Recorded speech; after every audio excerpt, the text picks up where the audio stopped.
11A, do I have a second? All in favor, vote by the usual sign. And Mr. Pittman, I move to add John Board with Baylor Community College to the agenda under item 11G. We have another motion on the floor to add John Board from Mayland College as item 11G. Do I have a second? Second. All in favor, vote with the usual sign. Motion carries. Do I have a move we adopt the agenda? So moved. Do I have a second? So moved.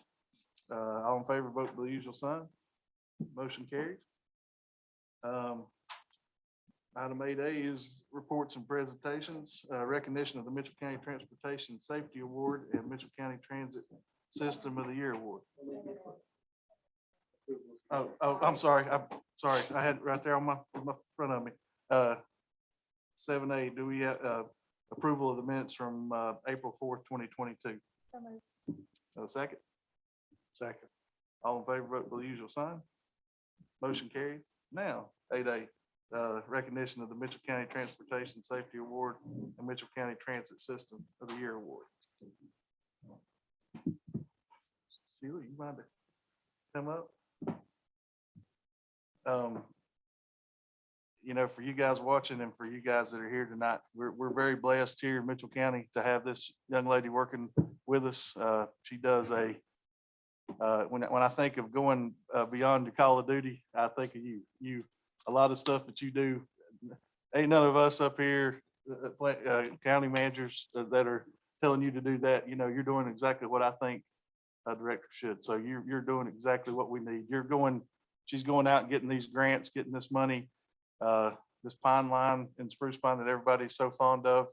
You know, that's a direct result of the work you've done. So thank you so much for your hard work, Sheila. And well, easy to say. We got 2 awards here for you tonight. And the first one is the Transit System of the Year presented to Mitchell County Transportation with the appreciation of your tireless efforts to improve public transportation in North Carolina in 2022. That's from the North Carolina Public Transportation Association. And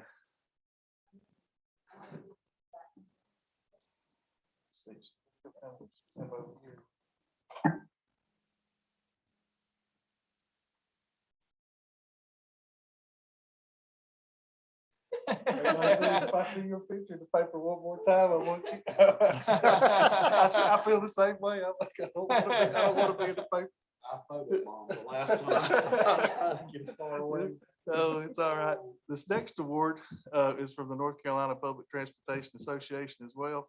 And this is for the entire Mitchell County Transportation. So safety award, which you guys, all the work you guys did with your training and your safety and your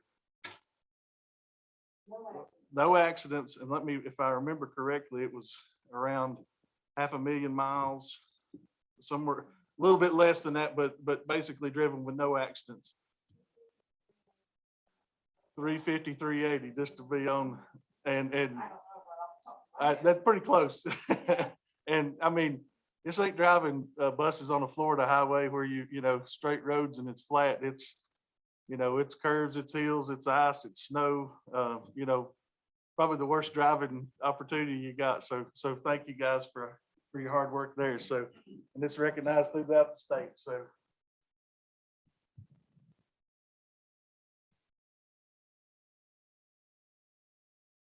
Thank you. Appreciate all you do.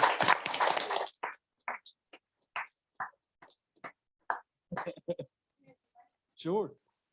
If you don't mind, say it in that microphone up there so everybody can hear you. I just want to say, I did not receive these awards. Mitchell County Transportation received these awards.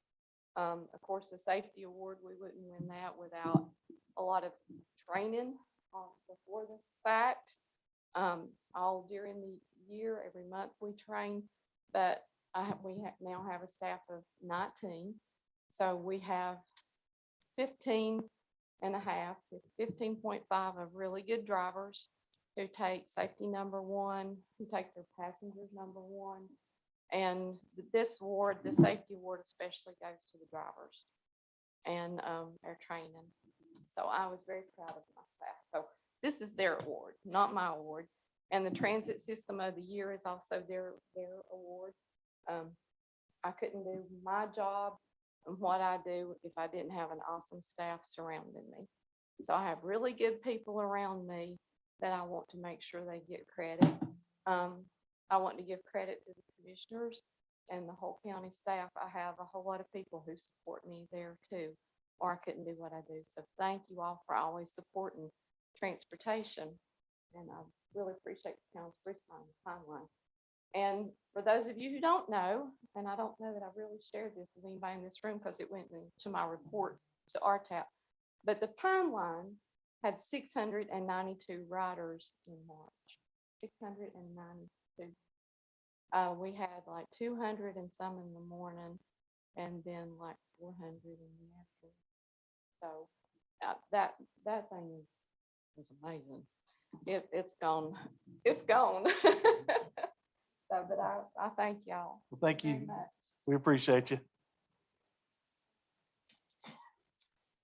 Next on tonight's agenda, we've got public comments, and I believe we have one here tonight from the Mitchell County Recovery.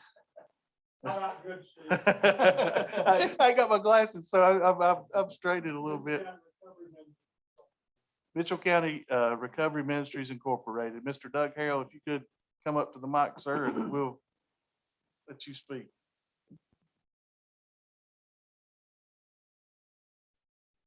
First of all, let me say thank you for the opportunity. Mr. Chairman, fellow commissioners, Mr. Grindstaff, Mr. Heiss, all the officials that are present. It's an honor to be here. I want to make an unusual statement right at the very beginning. I'm here basically because of the opioid settlement and the possibilities with that. But saying that, I want to also say this. We as a recovery ministry, I think you all may have gotten copies of the thing I sent out. Did you, everybody get a copy of that? So I won't hand that back out again. We're a 501c3, been operating for about a little over 5 years now. And we operate Celebrate Recovery and also Never Too Scarred. At this point, since October of 2020, we have received in contributions a little over $119,000 from the community. We've not applied for any grants. We haven't done that, but we are going to. But we have a stipulation. That's unusual. But our stipulation is that we will not change our policies. If there are restrictions, we need to be politically correct with the woke community going on. We don't want the money. As simple as that. Give you an example. Never Too Scarred is a women's ministry. In today's world, we can have a man that decides he's a woman. He wants to come into that. If we're required to do that, we want no part of it. And just very recently, I spoke with one lady, very qualified, wanting to be a volunteer, wanting to do counseling and so forth. She's a practicing lesbian. Well, that's her business. But I'm not going to bring her into a house of women under those conditions. I didn't even bring it before the board. Told her thank you, but no thank you. So again, that's not necessarily the way to start a request for support, but that's kind of how it is as far as we're concerned. A lot of you are looking at different things on transition houses and things like that. We have a complete handbook that we put together that tells how we do what we do. We currently have one house actively open, should be going into another house in another couple of weeks. We will have one house where residents will be staying in that house for up to 6 months. Then they will be transitioning into another house where they're learning more life skills and getting prepared to move out into the world. Again, That has all been under the women's ministry so far. This, I'd like to give this, I guess. to you. We also have a very extensive volunteer guideline that we follow. We are online with our applications. We're currently, I think, last I heard, we have 5 or 6 applications currently right now we're working with. 3 coming into the house. Again, let me restate a couple of things. We're not a rehab facility. We're a recovery facility. Rehab does the detox and administers the change of needles and all this kind of stuff. We're not there. That's not what we're for. We are to help them recover using life skills that are biblically based.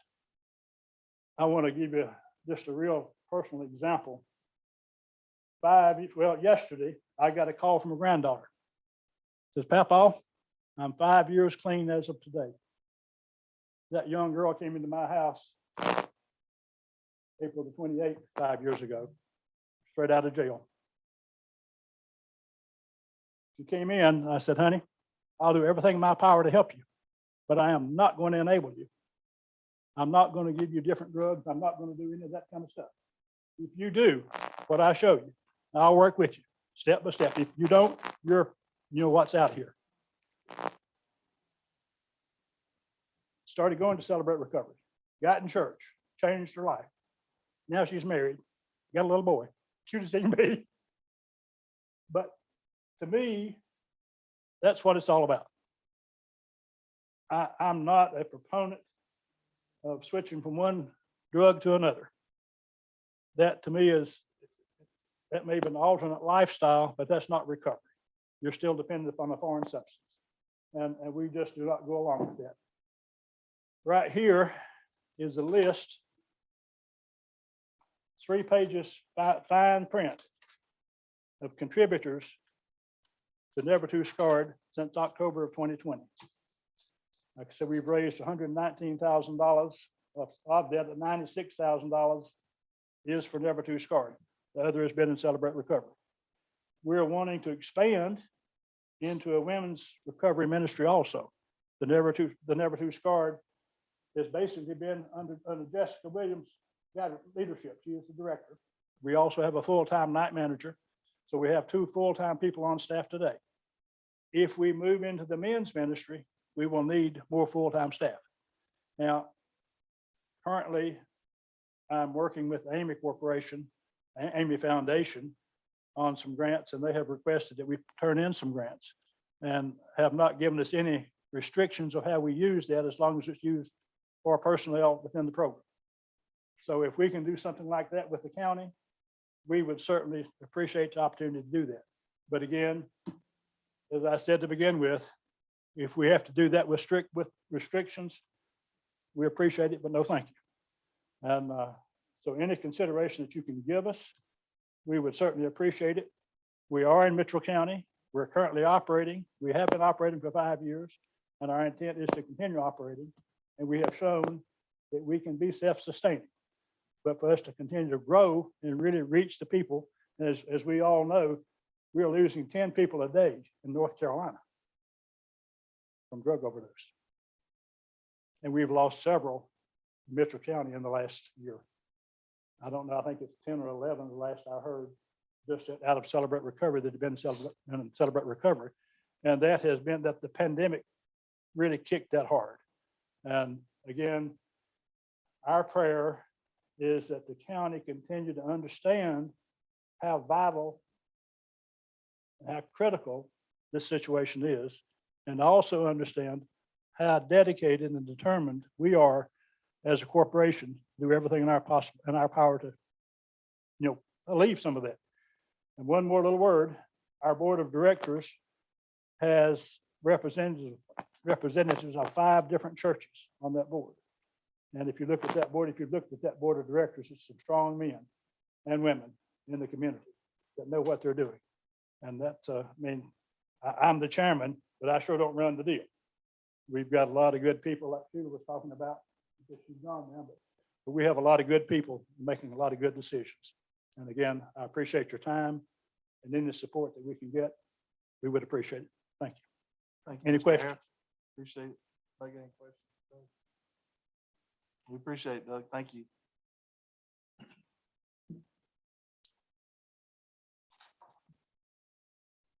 Next item on the agenda this evening is public hearing.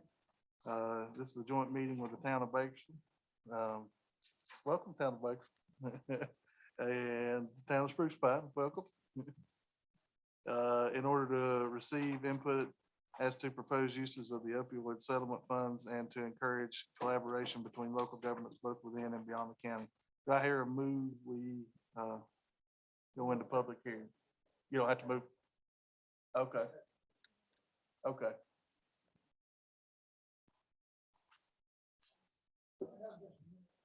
Yep.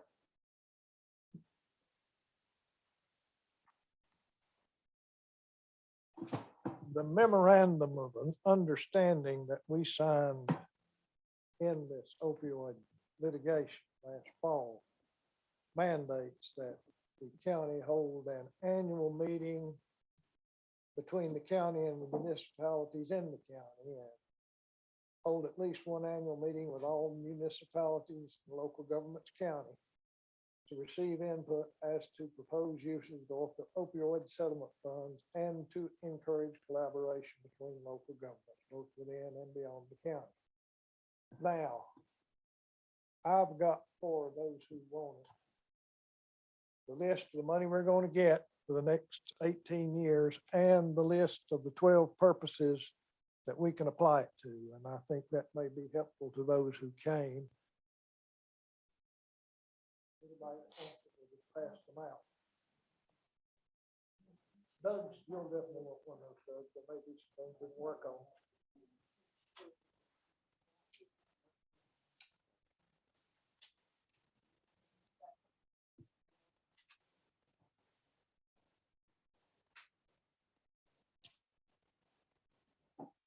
I just wanted to pass that out. No, thank you. I appreciate you pulling that together, Lord.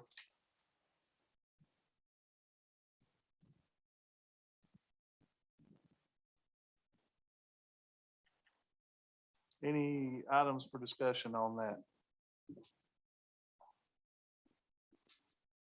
Hearing none, we'll move to item number 11A. This is the license agreement removal of soil on parcel ID 0872-00-70-6960. So this is the green property across from the Board of Education. They need our permission to start removing dirt there to go towards the football fields, in my understanding, be used to bring that up to grade. So I think we just have to make a motion to give them that approval, is my understanding.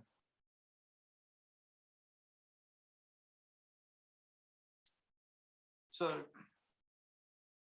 we are allowing the school to move dirt off of the property that we currently own across from the Board of Ed building there. Yes.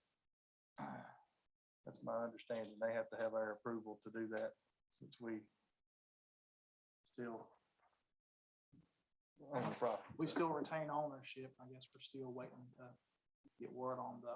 Yeah, we, at this point, on the yes. grant. But if, heaven forbid, that fell through, we'd still own that property. We'd just have it graded a little bit for us. Is that? Yeah, is that pretty kind much. of- that would- Yeah. I don't see an issue with letting them go ahead and doing that. And I think this is an effort to get those fields done by By fall. August, yeah. I don't personally see an effort, but I'm open to. I move that we allow the school to go ahead and start moving dirt off of our property. Look, have a second. Second. All in favor, vote with the usual sign. Motion carries. Next item on the agenda is the request for sales tax reimbursement for the Mitchell County Schools. So they are basically, well, yeah, if you want to. You do it much more eloquently than I do, so. Beth, the finance director at the school, contacted me last week, and what they're wanting to do is go ahead and keep up with their invoices that's coming in from Cope Architect on the work that they're currently doing, waiting for the grant to come in. Of course, they've done quite a bit of work, so they're requesting some funds from the sales tax money that we're currently holding. And I did include a spreadsheet. The top number is what we're holding from last year. And then for fiscal year 21-22, you're gonna see each month what they've taken in and what they've spent. We've approved a couple other expenditures, actually 2 expenditures plus their QZAP payment this year. So they do currently have the funds to cover this invoice right now, and that's what they would like to do, is to go ahead and cover this invoice to stay up to date and current with the architect invoicing. So they've got 302,000 about now, and they're wanting about 224,000. So Magus, I have a question. Did they give any explanation as to the consultation about I'm assuming this is auxiliary gym? On the invoice from Cope Architecture, it shows. We're not including that one. I told her we could not include that one. Okay, She's gonna have to pay for that one out of funds that they have. Because my understanding was the board had not approved that portion of the project yet, the auxiliary gym. Cope is doing some work on that for them, but that's not money that we're gonna pay for out of,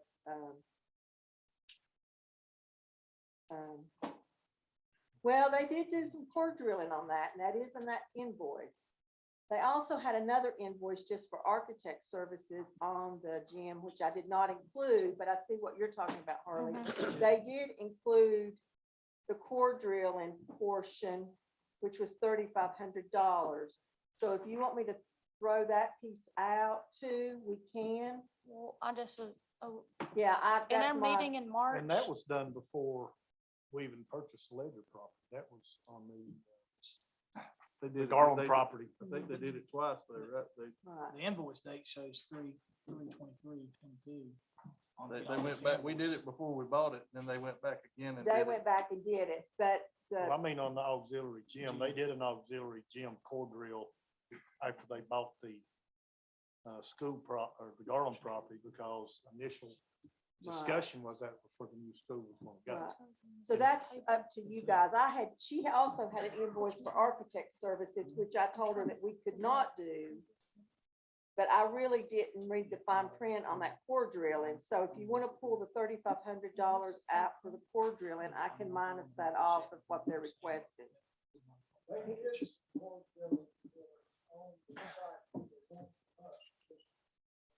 Yeah.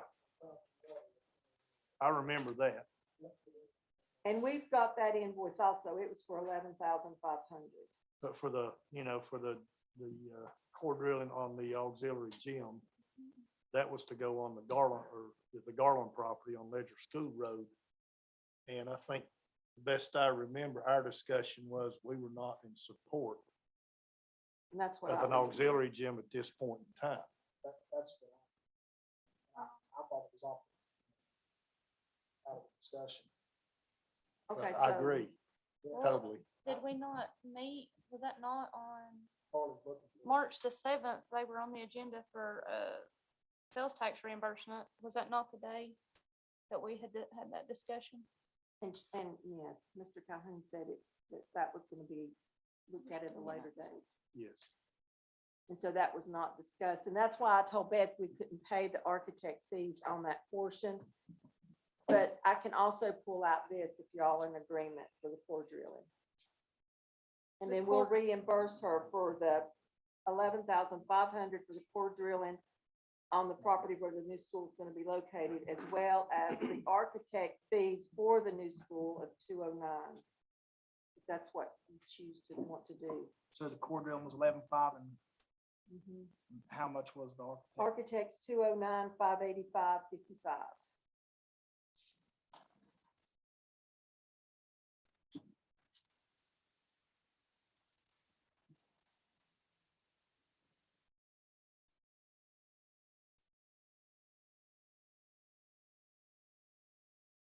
I'm inclined not to muddy the water here.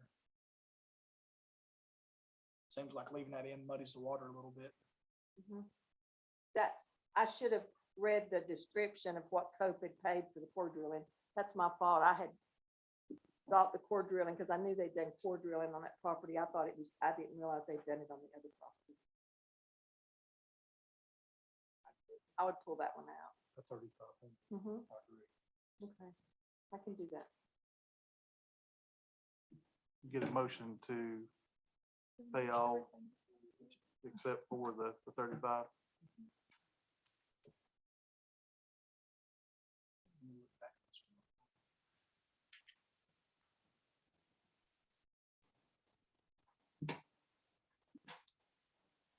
You guys are looking at that real quick. I think I was moving pretty quick on the agenda item number 10. So if you guys have got any kind of comment on the opioid stuff, we'll back up after we resolve this and give you a chance to ask questions. I apologize.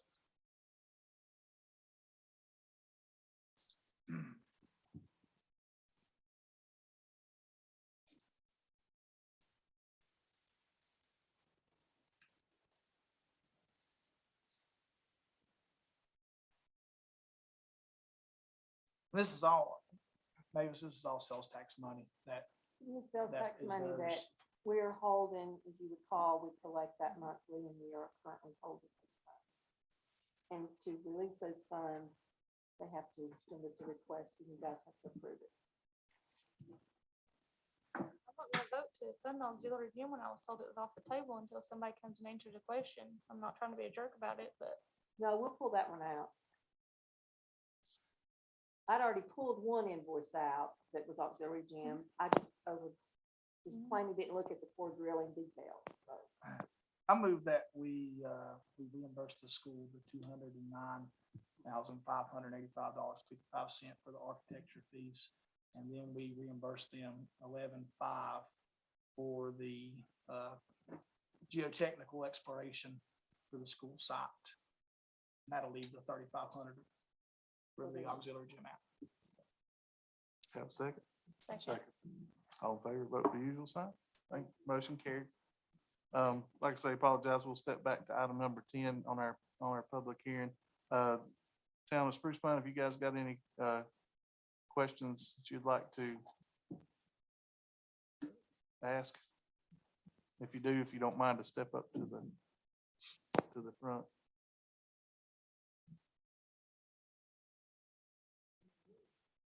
Or needs, yeah, any needs that you guys might have identified that you want.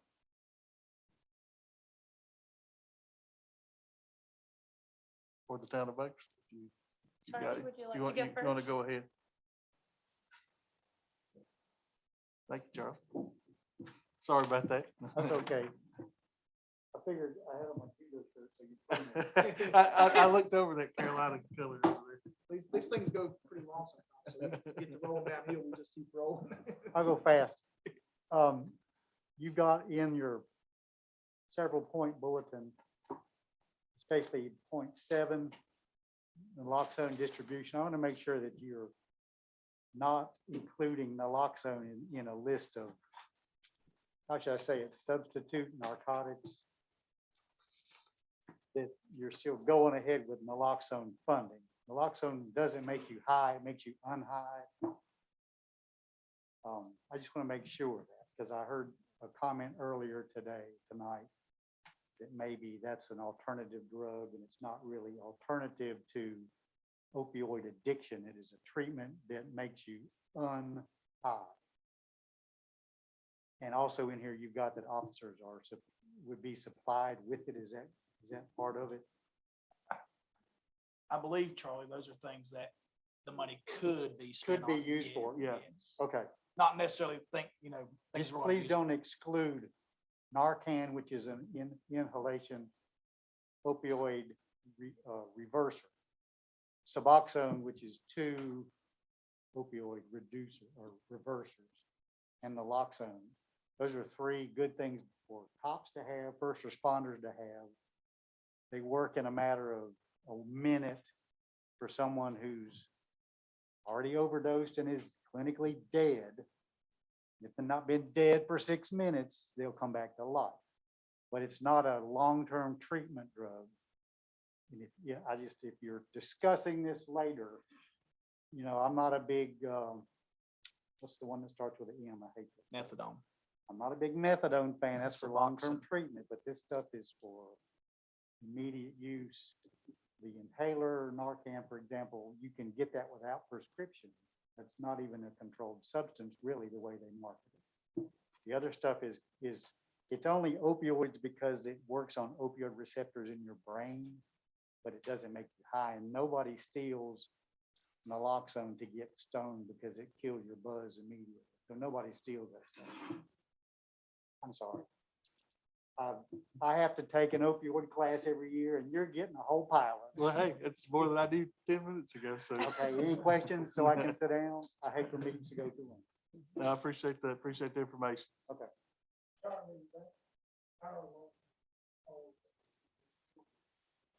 That's good, and I want to make your statement.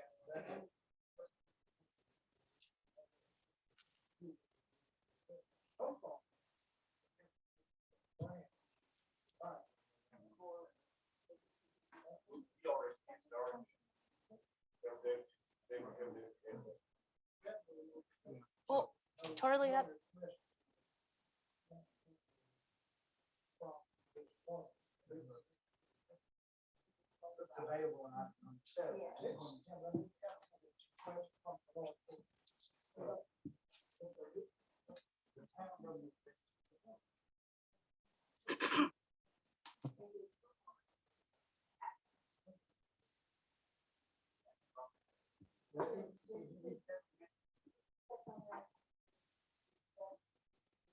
We would need to get a train, I'd say it's priority.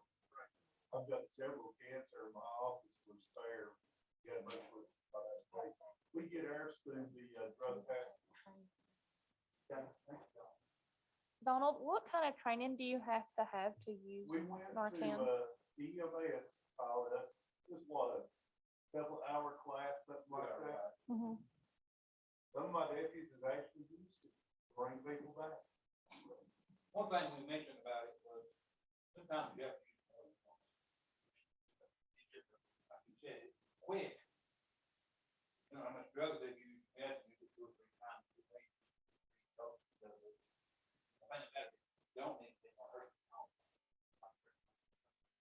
Okay. But if you. So more of it, yeah, I mean, officers may want to have, I have 2 with my car. But they don't. And the Suboxone, we mix it with buprenorphine. It lasts 72. Once the Narcan kicks in, it's maintain no high and. I They don't know say about Narcan. that's on the list. Number item 7 talks about approved on the list in fact.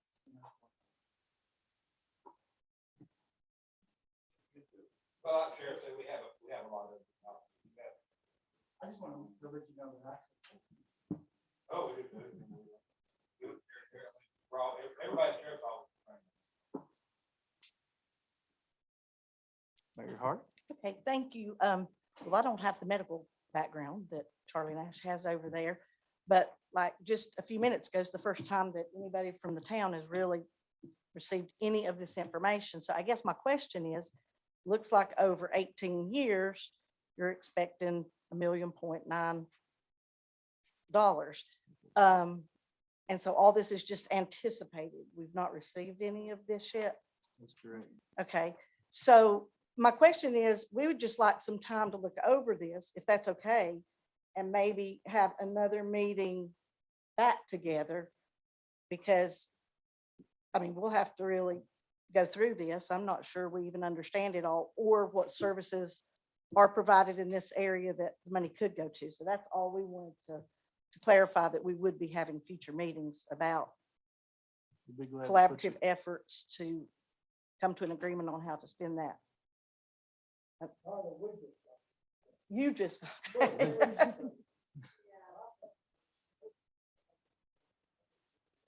Okay.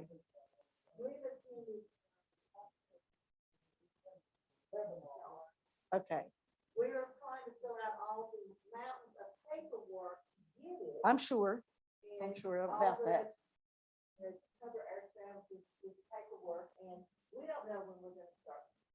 We know what the schedule from the state gave us about a week ago, but we've not seen any funds yet. Okay. Um, Well, no, I think it's great. And I think it's one of those things, it's great to have this to decide where it goes. Obviously, to where it's needed the most would be the best place. So, okay. So what we have to do now is anybody, everybody. We're gonna have to take that into it, and we're gonna have to try to figure Okay. out where to spend those dollars Okay, that meets the criteria. okay. All right. Well, that's all from the town of Spruce Pine. Thank you. No, that's no problem. We'll make sure, you just let us know when you guys want to come to discuss, and we'll do our homework too, so. Okay. This is just one of the things we have to do to fix the next step. We have to pull all the municipalities together, let you guys know. from that. Okay. Thank you. Well, I think we got a motion, a second, and a approval on the tax reimbursement. Item number 11C is the Mitchell County elections follow-up.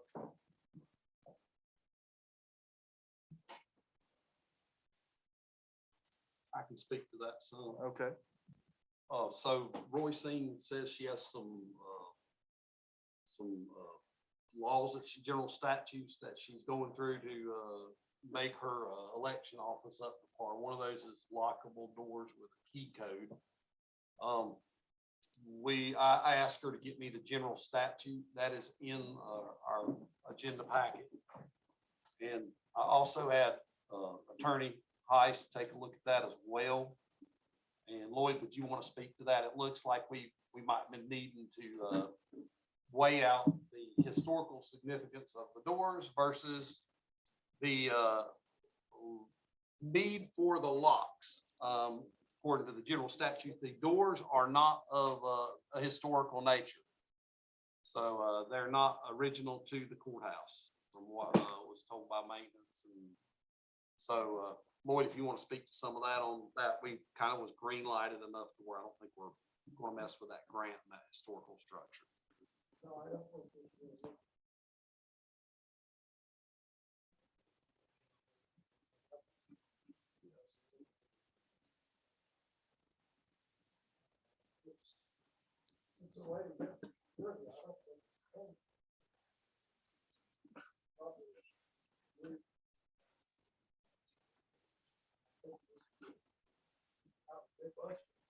Yes, she did say it would go out of her budget. She just wanted to make sure she's.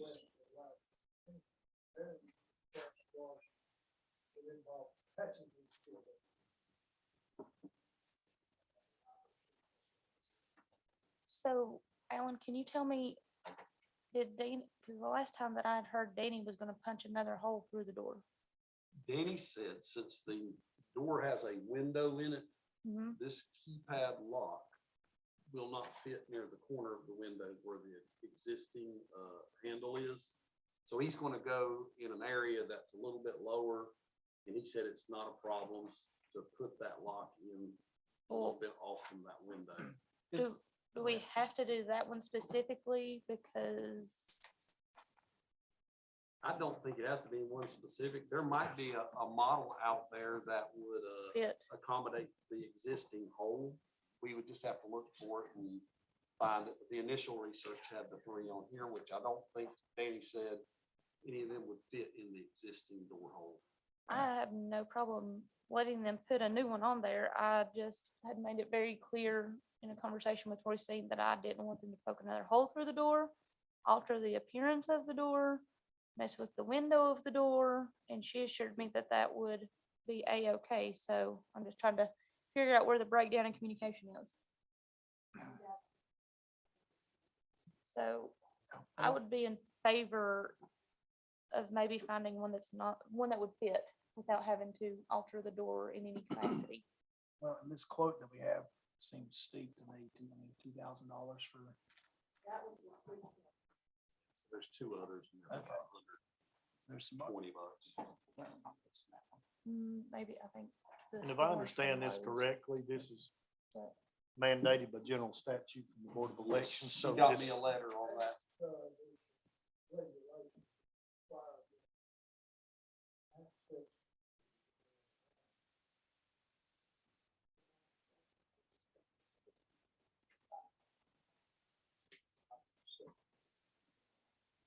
Says to provide for the Yeah. purchase, preservation, maintenance of those. units. But yeah, there is, when the interpretation's open. And my understanding, probably the concern, there may be multiple keys out there to fit these particular doors Mhm. that would make all of the voting equipment subject to anybody that wanted to go in there or anybody that had the multiple keys. And that was, I think that was a lot of follow-up behind this, the way I understood the conversation.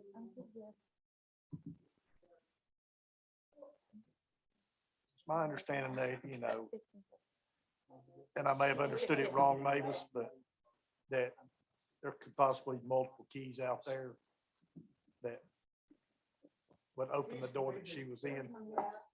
So, and this prevents anybody, and they can change the code, and only the people working in the elections board would have the code to the keypad.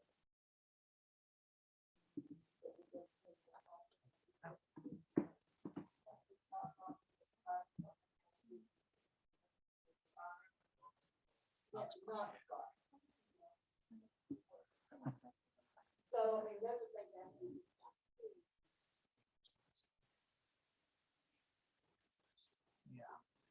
So like that one's not.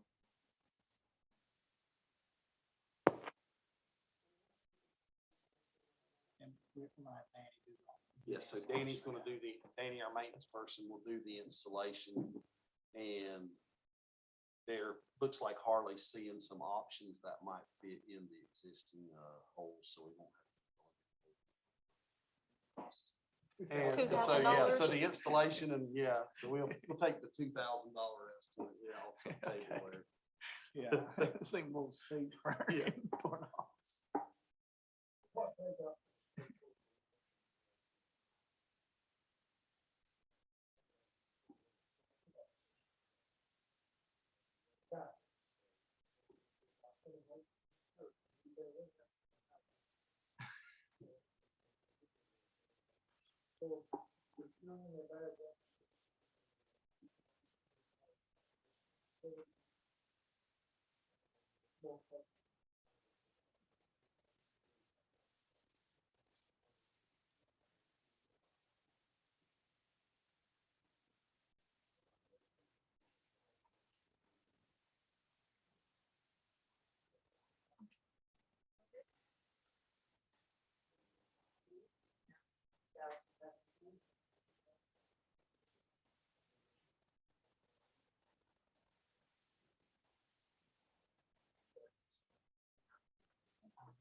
So do we have a motion to, We're trying to figure out how to word it, because Harley doesn't want there to be an extra hole drilled in the door, so kind of, I think Harley's trying to figure out how to best word Can that we, motion. task you with that, Alan, I think that and you relay her concerns? since we're dealing, she's gonna do it within her budget. Mm-hmm. And I think we can put some constraints on the installation to the original holes in that door and look for a lock that's of reasonable price. That would be probably the progression that we could do if you task me. So be glad. I to. like it. I'm gonna go make a motion to the authority to our town manager. Yes, can we put all of that in a motion? Okay, go ahead, throw it on. Taylor, did you get all that? County manager has your election security. I'll second Commissioner Masters. all in motion. favor, motion to allow the county manager to proceed with helping the Board of Elections get secured doors without unadulterating the existing doors. So Yes. That's a good motion, Steve. say aye. Aye. Any opposed? Motion carries. Well said, my friend. No. Just trying to make sure I understood it too. Next item on the agenda this evening is item number 11D, the grant project ordinance. Finance officer, Ms. Mavis Parsons. Okay, I'm hoping this is the last set of things that we need to do. What is, first one is the grant project ordinance. In the original ordinance last year, we did know that we were getting some ARPA funds, and it is in the ordinance that we did for 21-22. However, now we have been instructed to do a grant project ordinance that covers the time period from which these funds originally were allocated legally, and that was March 3rd, 2021, all the way to their end date, which is December 31st, 2026. And for the exact amount that we've been allocated, which is $2,900,682. So that's the first document that you see that I need you to approve, is the grant project ordinance that covers that entire span of time to meet the requirements for the ARPA funds. We're now talking back again about ARPA funds. Also move. Have a second? Second. All in favor, vote with the usual sign. Motion carries. Okay, the next thing that you have, like I said, when we did the budget back last June of 2021, we knew we were getting about $2.9 million. I did put that in that budget ordinance when we originally did it last year. Now, of course, we know the exact amount, so I am presenting to you a very small budget amendment of $6,582 that we will add to that original budget of 2.9 million, which will mirror the budget ordinance that you just approved. So that's a very small budget amendment that I'm asking you to approve. Have a So motion. Second. Second. All in favor, vote with the usual sign. Motion carries. Okay, and finally, we approved several uniform guidance for ARPA last meeting. And this meeting, I think, Lloyd, correct me if I'm wrong, these are the final three that we have to adopt to meet all the requirements for the ARPA funds. So currently that's correct, if they don't change it again tomorrow. And I want to say that Lloyd has worked, and Christy in my office have worked tirelessly, typing, researching, and trying to get these uniform guidance policies correct and in effect and to meet all the requirements. And we're not going to be here in 2026. So we're trying to keep everybody You out will of be- trouble You will be in here. 2026. You will be here in 2026. When this is audited, we want to make sure that Mitchell County is not in any trouble and the federal government doesn't come looking for some money back. So we have worked hard on this, especially Lloyd and Christy. I couldn't, I don't take credit for it because they've done it all. So the first one is you've got the allowable cost policy. You've got a conflict of interest policy, which you may remember prior, we actually had a conflict of interest policy for Mitchell County. Unfortunately, it did not meet federal uniform guidance. So we've had to do another one that meets their specifications. And then you have an internal control policy, which also I think we had, but again, it did not meet federal uniform guidance policies. So these are the last three policies I hope I ever have to come to you to get approved. So I need a motion to approve these three. And I think, Lloyd, we can do these in one motion to approve these three, or do you want them done separate? I have a motion that we approve this Mitchell County internal controls policy. So moved. Second. Second. All in favor, vote with the usual sign. Mavis, what you didn't realize, you were actually a project manager.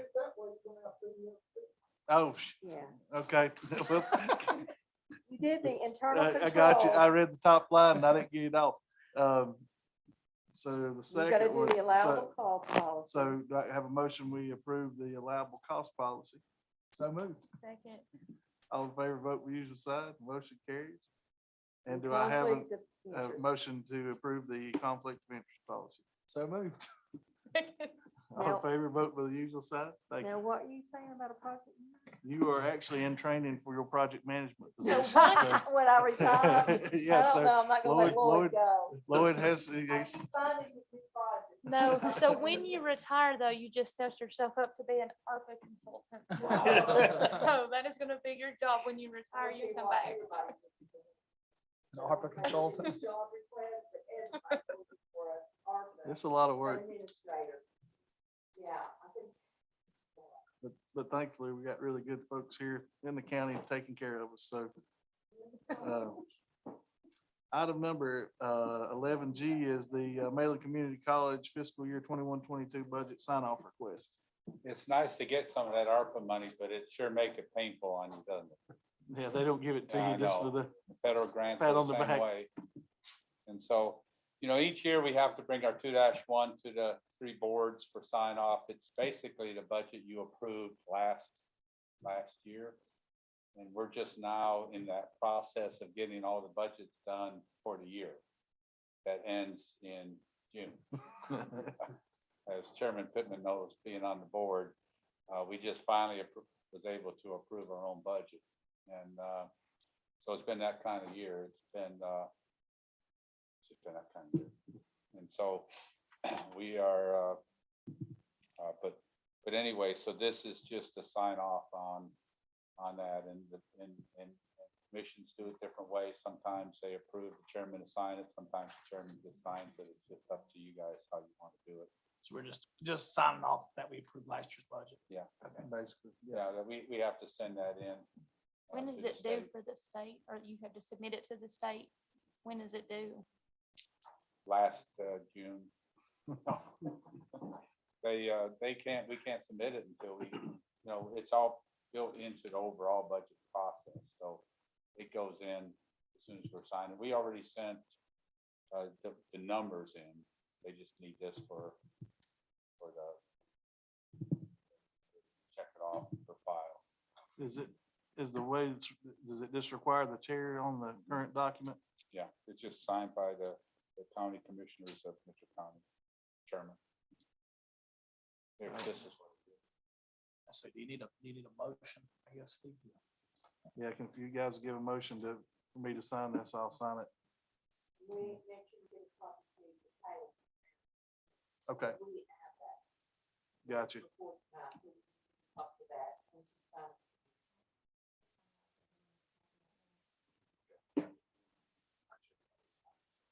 You need a- Yeah, get a motion to sign. Thank you. I moved that we sign it. Second. All in favor, vote with usual sign, motion carried. Hey, when's the planetarium gonna be open? 24th of June is the grand opening. I want my class to be the first to take a field trip, so. No pressure. Be next fall, I guess. Yeah, no, the ribbon cutting is the 24th, that's a Friday evening. Gonna do that along with the pig picking. Okay. And then the and that'll be an invitational thing. And then the 25th morning will be a grand opening, that'll be invitational. We'll have leftover pig for the people that come in, so that those people get leftovers. And then we open that afternoon. So June, it'll be open. That's awesome. So it's moving along well. I mean, it's been interesting because it's all being done locally. And the great part of it is that, well, the challenge has been that no one here has designed or built a planetarium. And so it's been interesting, but we're gonna have a planetarium that's built, and we're doing it all private dollars. Ultimately, with the Welcome Center and everything, it's gonna be about a $2 million project, which in most places would be a $5 or $6 million project. It looks Just good. because the way we're managing the project. Is Dark Sky, the observatory staying booked up all summer? I know last time I checked and tried to find some tickets, it was like booked for months in Yeah. advance. Sometimes you just need to call the president. And I've tried to buy some tickets to it. When the planetarium opens, we will be only the second international dark sky that has a observatory and planetarium in the world. The other one's in Korea. And we will submit this, and we can't submit until we open. But once we're the construct, or until the construction is done, but once it's done, we'll submit for affiliation with Smithsonian. I read an article about it somewhere. Was it our state or? Probably I so. read an article about it. We've been in the Smithsonian magazine, Maybe that's our what it state magazine, we've been in Garden and Guns. We've been in a lot of publications. So this is a big deal for the community. Now, I'll tell you that Farrell House over in Burnsville, they sold it, but they was just telling us that when they sold it, that the last 2 years have been their best years since they've been in business. 80% of the people staying there were going to the business. So and we're seeing that even at the hotel, people coming in. We always keep extra tickets at the hotel, so if people show up and want tickets, That's how you have to do it. Gotta stay at the hotel and buy some tickets. Not to put you on the spot, but since we got you here, upgrade on the boutique hotel, Coliseum and the Y. Okay. The hotel, we're working on the 3rd floor. It's taking longer. Some of it is getting items in. Some of it is, we're doing all local labor, but we've got a lot of projects that I'm working on all over the place. And then, so we're working the 3rd floor. We're getting pricing. We're getting ready to finish the landscaping side. We're getting the pricing we're looking at mostly right now is the digging and the concrete pours.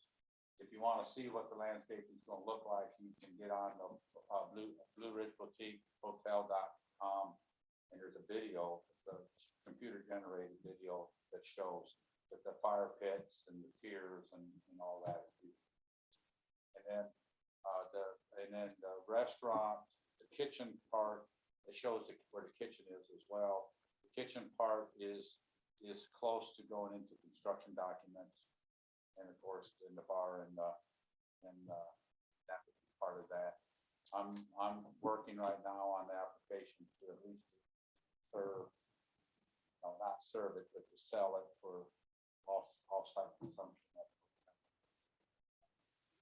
To work on that. The Coliseum is YMCA. We do have Van Noy is the contractor for both us and the YMCA. Hired them separately, but they are a design. We did it in design build contract, so it's not going to go out to bid. Right. In this environment, that's the safest thing you can do right now. And so, they're working on all that. Some of the questions is the wall, and we may have to pull the wall down some and then rebuild it. And we're looking at possibly the pools being up to the 2nd floor being part of the wall, and we would build the rest of the wall up. But that'll be enclosed there. We've got a Golden Leaf grant that's going to put in a new HVAC system that will support the whole building, and then the Y will do their own. We were supposed to meet today, but it had to be canceled. There was a conflict on Hillary Sherman's calendar, but we're working on a grant for the kitchen, and we're working for the culinary program in that actual credit program. Yeah. Do you have any idea on when the kitchen will be open? Probably about the time the Y. Okay. We've separated it completely from the other project, because if you've ever worked an EDA grant, it isn't active. And you don't want it associated with real money. With their money is fine. And so we're working on that. We've got the funds to go ahead and start design and everything on the massage therapy program. We've got the funds to build. And it's over a period of time to start the design on that.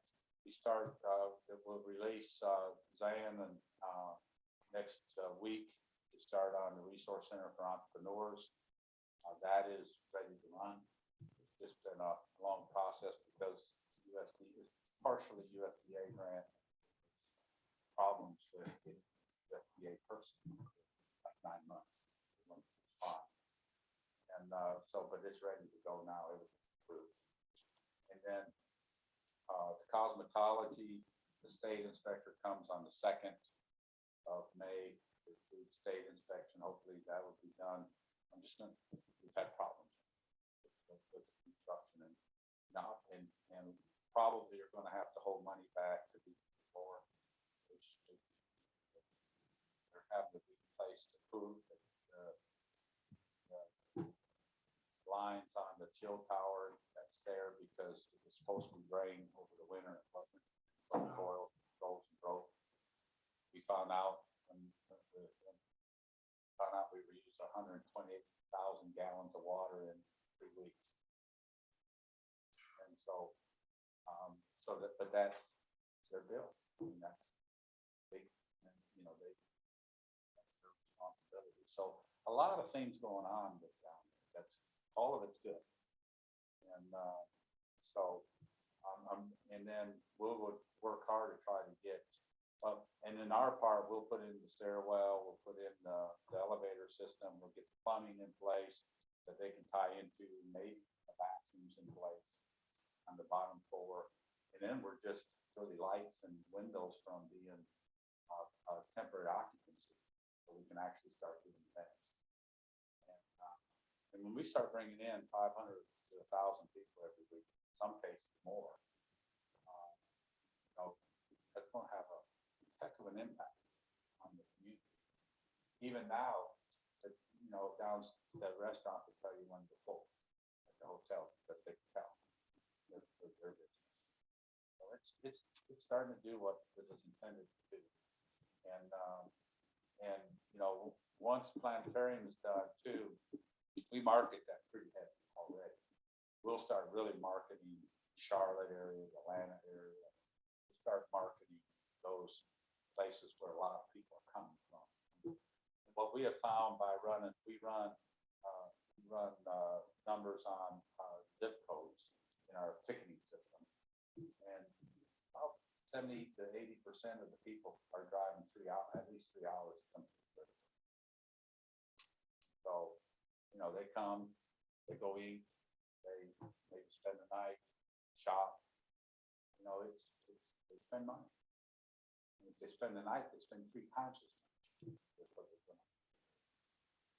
So I think, things are moving. They're all moving good. And I think within 2 years, the YMCA will be open, the culinary will be open.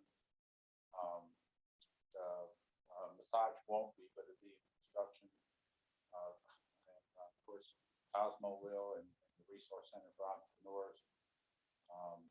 We were just waiting for Alan to leave before we built his new office. Yeah. And so, and of course, the hotel. So, I'll say the hotel. And so, all that, and the ESP, planetarium, we got 2 resource centers, 2 child discovery centers we'll do yet. We're raising money for that. Like I said, planetarium, the welcome center is all funded. We've had to do things like $120,000 septic system that we had to put in out there that we really weren't counting on, but it's there. We put the road going out there, the shooting range, which is the county, 2 counties. We put all the broken asphalt up from the parking lot on it, just out of mud. And so we took all the concrete from down there, crushed it, put it behind where the old pig house was, so we could have bus parking and all that. And so everything is moving. We're anxious, good now. Yeah, and so we're looking in 2 years, we're right now looking at, I haven't talked to the board yet on this, but we're looking at maybe golf and cross country and sports. We start actually having some sports that we don't have to have big facilities for. Maybe cycling club.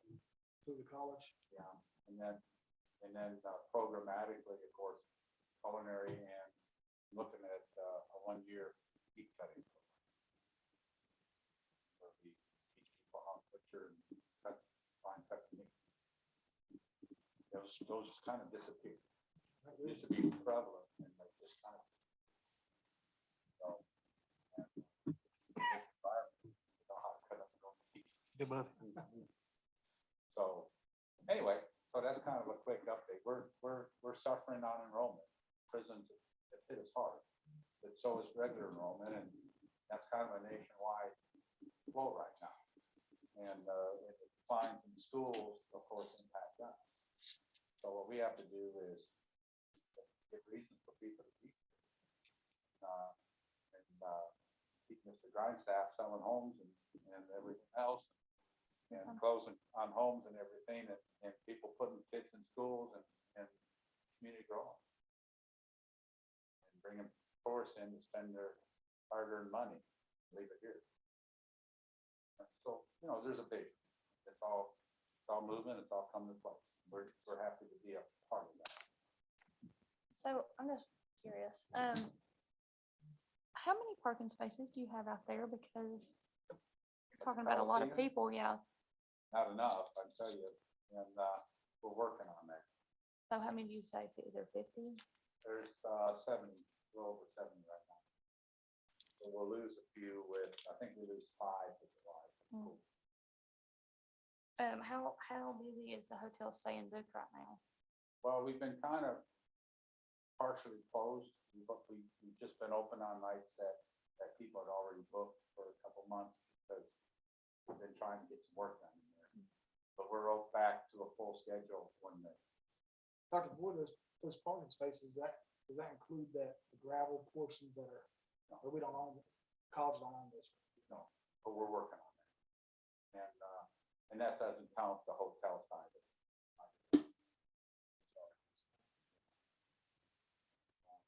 So, we're working on,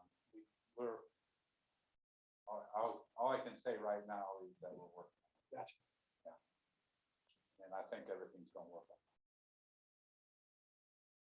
Well, the last time you were here, and the fire departments were here, have you made any efforts to have like a meeting with the fire association? We've reached out to all the chiefs for them to come and talk. Mhm. So I'll tell you that we have offered several classes since January. We've been offering classes. I'll just tell you that right up. So, I mean, I think the comment was made that we're not offering teaching classes. And so sometimes it's getting them all to agree on what they need. We're trying to get them there. They've got concerns and stuff I'd like. Would you be willing to come to our next fire association meeting? That way we've got all the chiefs in one spot. I would, but I'm not going to stand there and with a crowd and get caught into the crowd mentality of wanting to see them. If they want to come, if they want to sit down and talk, the chiefs will sit down and talk. But So like maybe here where it's neutral ground. well, or the college. I mean, we're inviting them there. It's just a matter, and we're trying to set it up at night when they can come. And I'm not sure Brooke may even have to set up. I'd have to check with her. She's been working on it. If she has, just shoot me that. Please. I mean, I sometimes I don't know what's in my calendar until I look, until I get in. Until she tells Thank you. Yes. That's what I was trying to say. Yeah. And as you can probably guess my calendar.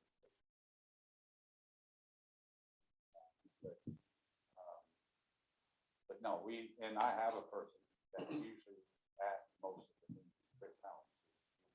He hasn't been though. I think he's missed one. Chris hasn't been there in over a year. Has he? Yeah, he's not been here in over a year at least. And so, but anyway, we will, but I'll check with her. Is she the one that's reaching out to the fire chiefs? Okay. She has contacted all. Don't know that.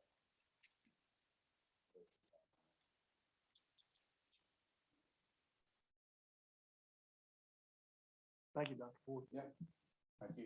Appreciate it. Yes, sir. Next item tonight is the finance officer's report. Anything from the finance office?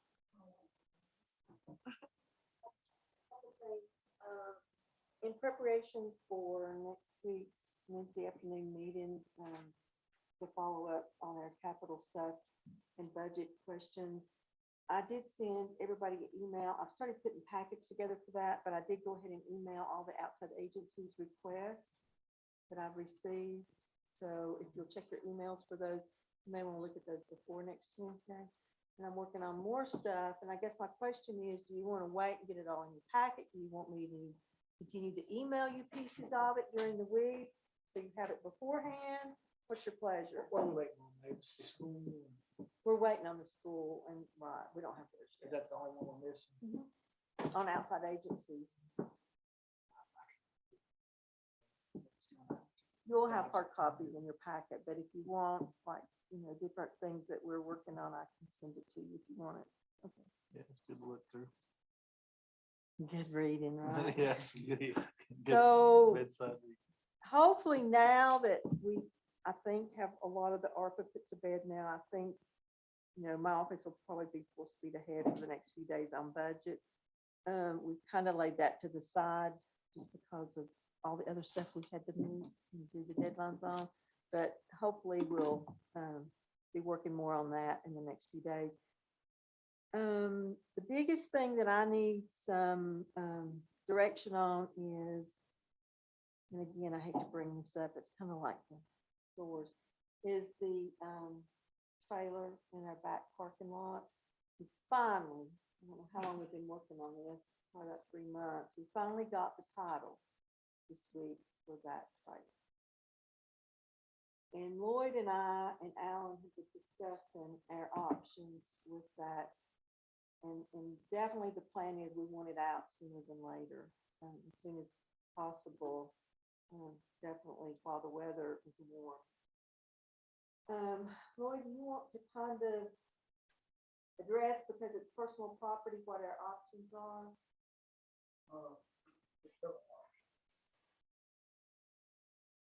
First of all, everybody.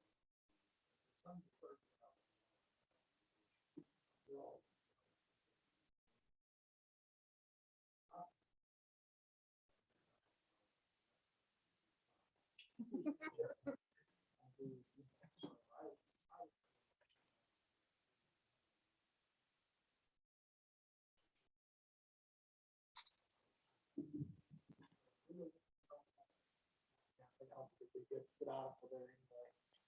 I think if we could get rid of it without having to pay to have it hauled off. it'd go well.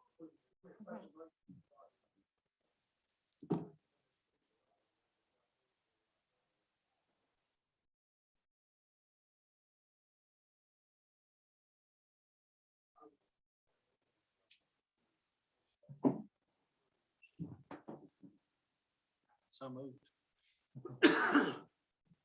All in favor, vote by the usual sign. Motion carries. We will work on getting that advertised and get Lloyd to make sure it's the correct wording and do that. Notice it goes to the paper, and we were talking today about 60 days, whoever wins the sealed bid, give them 60 days to get it removed. We don't want to get in a situation where it's still sitting there next winter. And then when we do our capital talks, we will talk about, once that's removed and we do have that space. We have been discussing a little bit of a plan, because Sheila definitely, and I think we've talked about it before at capital meetings, is she's going to have money in her state budget next year for some paving and some covered awning. And we feel like that might be a good space for that versus behind her building, which impedes the drive-through and would possibly impede the recreation plans that we have. So that's something that we will discuss next Wednesday also. So if you want to be thinking about that. Can I go back to the triple wide real quick? When we offer that up for sealed bid, are we gonna have any stipulations regarding like insurance? And that's Or what I'll remove- have to get okay. Lloyd to advise me on. But, I mean, are we gonna ask whoever purchased it to have some kind of liability insurance? It falls apart, moving it. Hopefully they won't damage any of their property. Is that what you're? Yeah, that's talking what I mean, I guess that's what I'm saying. More than likely, they'd have to have a, Licensed mover. yes, that would have all the credentials to move that. Or your other option is somebody's going to buy and salvage it and take it, sell it. We've had people who have come by, not recently, but when it first vacated, wanted the siding, or somebody wanted the windows, somebody else wanted the shutters. So you may have somebody that doesn't want to take those 4 pieces apart and reassemble it somewhere because of the condition they're in. And they may, some salvage place, may want to take it down and sell it for pieces. I don't know what, I really One's don't. out there. But whoever gets it, I'm sure will do just like we did the other mobile home, is they'll sign some kind of statement that they're responsible for the damage that they do to their property. I forget how, I've got wording on that. I know some of those real estate removals on gov deals, they require them to have a bond or some kind of insurance policy before they'll accept their bid. The other thing that came up today, and I didn't think.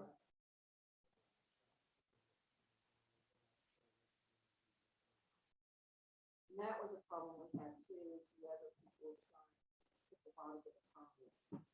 So we were thinking about 60 days, giving them 60 days to make arrangements. Yeah, the problem, they do hire a company to move. So we'll try for 60 days. The other thing that I hadn't even thought about, or somebody, is the rhododendron that's around that building. Do we want to see about getting our people to move that rhododendron? What do we want to do? It is pretty rhododendron, and I'm trying to think if we have another facility that could use that rhododendron, we can transplant it, and will it live, Jeff, or is it gonna die? We start digging it up. What Not if can- you, not if you have, somebody that knows what they're doing with, a tree digging spade that mounts on a bobcat skid steer. It's not something you could dig by hand. Probably wouldn't want to dig it, with something like a backhoe, but yeah, there are people out there that could do that.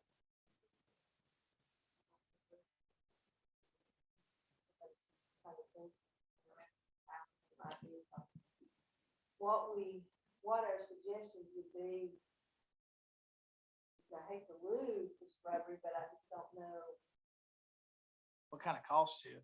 I know I'm putting you on the spot here, but sounds like it'd be fairly expensive to somebody bring a bobcat out with a.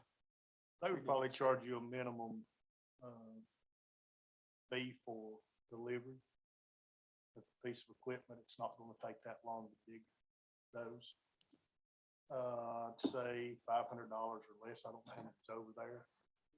But now one consideration, we've talked about this, prior to, and we've not readdressed.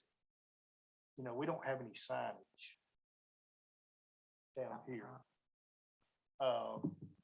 And we talked about having proper signage, some nice signage directing you to what facility you were going to, and then have proper signage up here directing you to law enforcement, tax office, credit, you know, all of that. But if we did some nice signage at the entrance where you turn in, you could easily cut a bed and put those plants around there and make it a very nice landscape bed. But you have to be careful because it's happened numerous times. And you have to be careful at the end of these streets when you pull out, don't impede the traffic, because we've had several minor altercations where people are not. And I even notice it now, and I don't know if Alan or anybody else does with even Young's next door to us, where they park those cars right next to the street. You have to pull almost too far out to be able to see if someone's coming up the road. So if we put landscaping down there, let's make sure we leave enough space You would, and pulling you know, out. Because and it you- is a dangerous spot there. you know, you need to choose the spot of your sign. with the location of your sign. It would probably be 20 feet at least off the exit point, and then you create your bed around that sign and not necessarily work your rhododendrons in front of the sign that would be closer to the road that would impede a car seeing out. You know, you could easily incorporate those plants. I have a question about the proposed recreational facility. Have a road maybe coming in towards that just a little bit closer, so maybe we can also locate the sign in that garden. Great idea, maybe get mine for that. But I guess my question is, are we gonna have to do something about this before this building gets?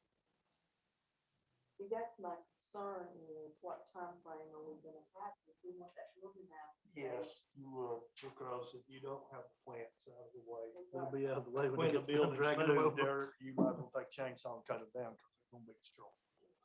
So the plants would need to be moved, and, you know, I can check on that and see.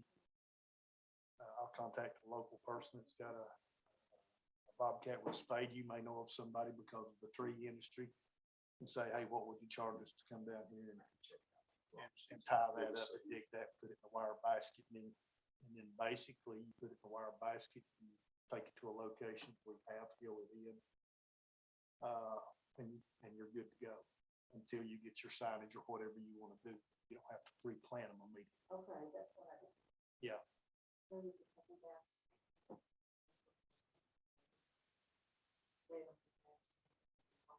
You need a storage area to put them in, cut them back close, put you some mulch on top, make sure there's water access to water a couple times a week. Any questions? Thank you, Mayor. Anything from the attorney? Or I'm sorry, next item on the list is the county manager's report. Just kind of give y'all an update of what I got going on. I'm at week 2 of this job, so these reports are not going to be probably like year 2. So wanted to let y'all know I'm meeting with the department supervisors and going and checking out the facilities, all the different departments, trying to meet everyone and you know, just get to know folks I'm working with. I believe in, you know, working and providing support to these departments. You really got to get to know everybody. So I'm working on that. I've visited at lunch, have them listed on the report. Some of the things we've done, been doing a lot of the meetings, EMS peer review, JCPC, ribbon cuttings, medics and 911. Been also doing some training, sitting there with Mavis and Lloyd on the the ARPA training. Done a 6-part module from UNC School of Government on the essentials of managing counties in North Carolina. Now, you know, doing them by the book and doing them in real life, I'm already seeing it's very different. I appreciate all the coworkers in this office that have been giving me the background stories, have been sharing with me on how we do it here in Bakersville. I mean, it's done right and it's done great. So I just appreciate that. So like I said, on the end, they're working with the finance department, areas related to budget and finance, and then special projects. Lloyd has been, he wants to go fishing in June in Montana, and he's been giving me a lot of help. I really appreciate Lloyd. And as I close on the county manager's report, talking about special projects, Lloyd, is there anything, I know you and I have worked together on the special projects that you would might want to add to what I'm talking about?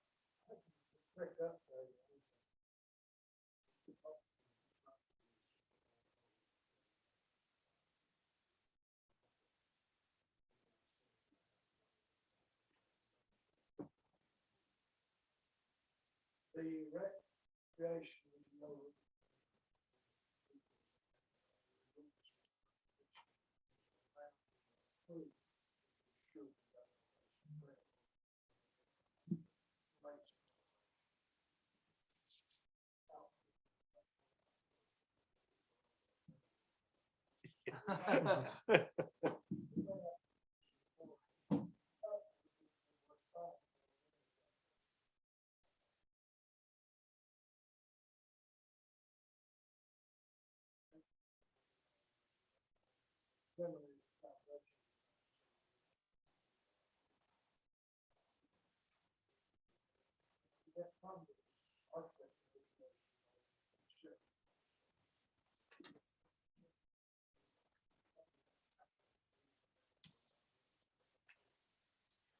I think the only clarification in Alan's report we need to make is he said you were probably wanting to go fishing on June the first. I think the correct answer is you are going fishing on June first and June fourth.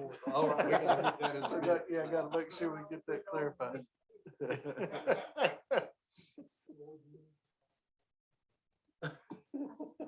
Might be a good tune-up for you.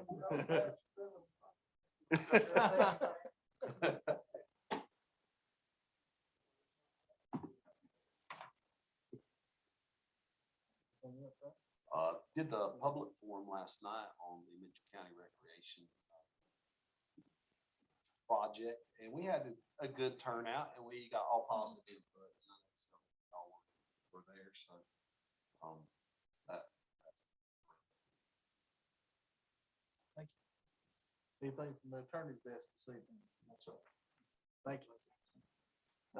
Next item we have on tonight's list is a closed session. I'd ask that our HR manager, our DSS director, our board of commissioners clerk, and attorney stay for that. Thank you. Yeah, both. Yeah, we'll work this out real Hey, quick. Steve, you need a motion. Oh, Hey, and can I Taylor's get, keeping you in line. thank you, can we That get a was motion? all Taylor. Thank you, Taylor. A motion to go into closed session? So moved. And let me read the reason we're going to closed session before we, we didn't clarify the county manager. Mitchell County Board of Commissioners will hold Make it. sure, oh, yeah, you got it marked Yeah. out. Let's go. Let me read this one real quick. Mitchell County Board of Commissioners will hold a special, thanks, Charlie. Appreciate you coming out, town. Board of Commissioners will hold a special session in pursuant to North Carolina General Statutes 143-318.11 Part A, number 6, which reads to consider the qualifications, competence, performance, character, fitness, and conditions of appointment or conditions of initial employment for an individual public officer or employee or prospective public officer or employee, or to hear or investigate a complaint, charge, or grievance by or against an individual public officer or employee.